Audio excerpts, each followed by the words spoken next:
Hi guys, it's Lynn here. Hope everyone is having a wonderful day. Now today I'm going to be harvesting seed from my Graptopetalum ghost plant, and I'm going to be showing you how to do it.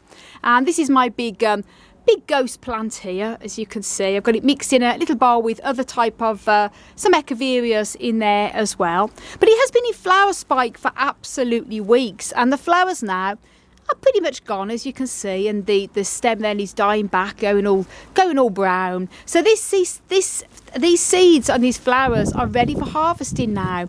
And I'm lucky enough that I've got these out in a polytunnel, and bees have been landing on these flowers for weeks, so I'm pretty sure there'll be seed inside here. But if you've got your ghost plant in an indoor environment, you don't really get any flies or bees or any other insects landing on them to pollinate them. You can have a go at pollinating the flowers yourself. And if you want to know how you can do that, I've done this myself with success in the past, then links up above to a video on how to pollinate echeveria and Graptopetalum flowers to get seed, and I'll also link the video down below as well, so do check that out if you want to know how to get your flowers pollinated. But as I say, there's been tons of bees on this all through the summer. Now what I'm going to be doing to harvest it, obviously when you know how to harvest seed, you want to wait till the flowers, that these have lovely little white flowers on, have completely died. As you can see here, it's all dried and it looks like straw, and the actual stem coming off is all dried up as well. And I'm going to be cutting off this flower spike, and then I'm going to be emptying the seeds out and be showing you how you can get the seeds from these little tiny dried flowers. It's a very tricky process, it's not easy, so this is why I wanted to make a video just to show you how it's done. And what you're going to need here is a bowl. First of all, you need a white bowl for collecting the seed, so you can see the seeds. If you go for sort of a coloured bowl, it can be difficult to see the seeds. I've got a little funnel here. When I've got the seeds, I'm going to be then tipping it out here into the funnel, and I'm going to be putting the funnel into this little baggie, because the seeds are so tiny on these Graptopetalums that they're like dust. So it's sort of paramount that if you just pick them up with your fingers, they're just going to hard to see. It's easy to put it down a little chute, or even a folded piece of card folded up, whichever's easier, and also some scissors for cutting off the flowers and the flower spike. And that's really all you need here. And even one of these little baggies here to store the seeds. Unless you were storing the seeds immediately, then I would have something that's going to protect the seeds. Cactus and succulent seeds can keep up to several years, but obviously the quicker you do sow them, within a year, 2 years maximum, the more chance you have of better germination. So I've labelled what it is there, and also the month and year that I've harvested the seed, and that's it. So here we go. I'm now going to be showing you what to do. Now what you want to do is, obviously you want to cut this. So this is the dried up piece here, so I'm just going to cut this off there, and then this is the flower, all the old flowers here that have all died back. There's a couple of little flowers that are a little bit fresh, so there probably won't be seeds, but it's not worth keeping them on just for all of these dried ones here. And what you want to do then is get the dried flowers here, and then cut a little bit off, as in this case, cut these off. And this is very tricky because it's very hard to see unless you've got very good eyesight. So I'd recommend that you, unless you've got extremely good eyesight, then I would get your glasses on for this.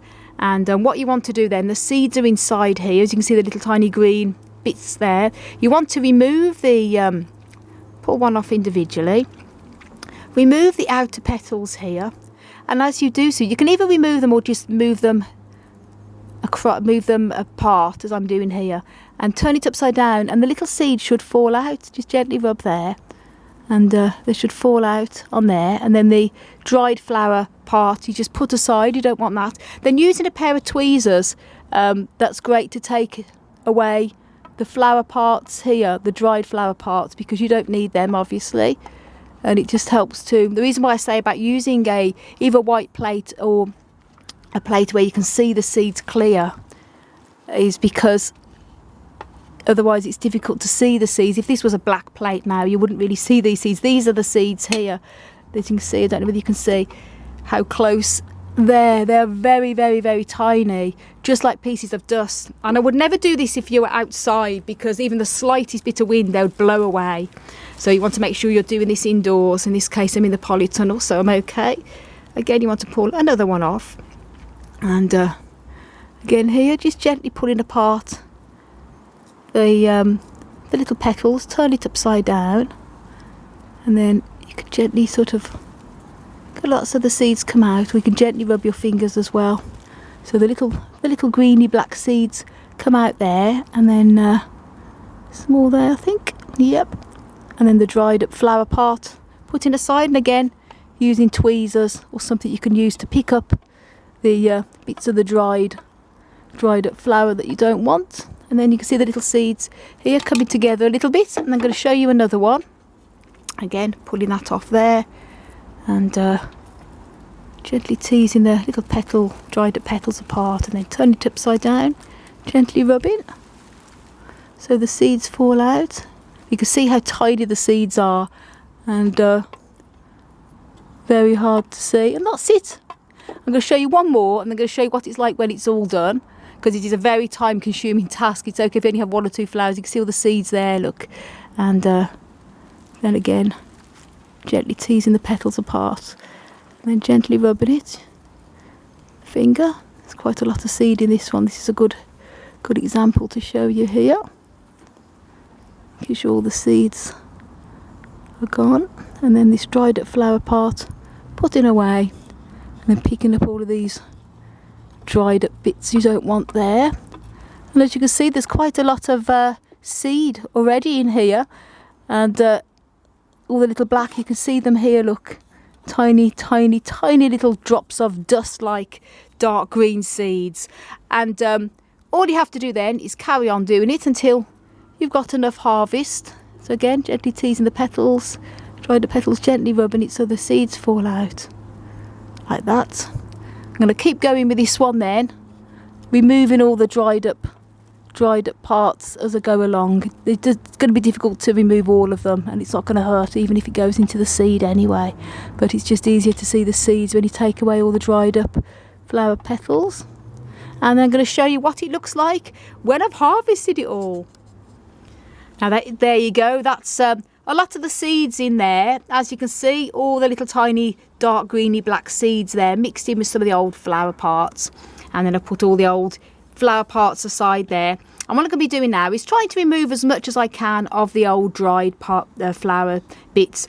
But it's not going to hurt if you were to sew them with these on. It's not going to hurt. But the more I can remove, the better, obviously, because dry bits of flower can harbour things like fungus when you go to sow the seed. So this is going to be a time consuming job. So I'm just going to show you, we're doing a couple of it obviously, and then show you what it's like when it's all done. So just removing all of these little dried flower parts here. Tweezers is ideal for this obviously, but as I say, it's a bit of a long job, but it's worth it. Very therapeutic as well. Now there you go guys, that's as much as I can separate from the dried flower heads, because it's just too tricky. As you can see, these tiny little seeds here are extremely tiny, so the little bit of dried flower parts that's left won't hurt when I go to sow them. And as I say, I've got the baggie here, and I'm going to be using the funnel to put in here to tip the seeds in, because if I was to do this with my fingers, they'd stick to the fingers and they are so tiny. So here we go. Put the bag open here, put this little funnel. This is great. If you haven't got one of these funnels, then a folded piece of card will work just as well, like that. And I'm going to be then tipping all this here, pushing it all. Now, with a lot of seeds, sometimes when you're separating the pulp like this, then you can use a sieve and it will collect the seeds, or a little muslin cloth and things like that. But because this is all dried pulp, it's really difficult. So you just have to do it like this. You can see there's plenty of seeds in there anyway. And then tap it in. Again, get as much of that as you can. There. And then tap it in. And then tap that in there. This is all the dried flower parts, as you can see. Don't need that. And then you can see there's all the lot of the seeds in there, all at the bottom. You can see all them little seeds that have fallen to the bottom there. And then tying up the little baggie there, and as you can see close up, all them little tiny little greeny, dark greeny, some black little seeds on there, and then the date. And then I'm going to be sowing these probably in the next few weeks, and when I do, I'm going to make a video. I'm also going to make a video on how to sow and grow Echeveria from seed, as well as Graptopetalum. So I hope you found that useful, guys, and if you want to get seeds from your Graptopetalum ghost plants, you know what to do. Bit of a long process and tricky, but it's worth it. And if you want to know a little bit more on how to grow cacti and succulents from seed, then do check out the video I've made on how to grow cactus from seed. But the same procedure is also for succulents. Links to that video up above and also down below in the video description. And if you want to know how to grow cacti and succulents in general, then please do check my website out, desertplantsofAvalon.com. And if you haven't done already, please do subscribe for lots more cactus and succulent videos. I want to send you loads of love, heaps of happiness, and tons of plant power from across the Emerald Isle. And until my next video, bye. Loads of seeds.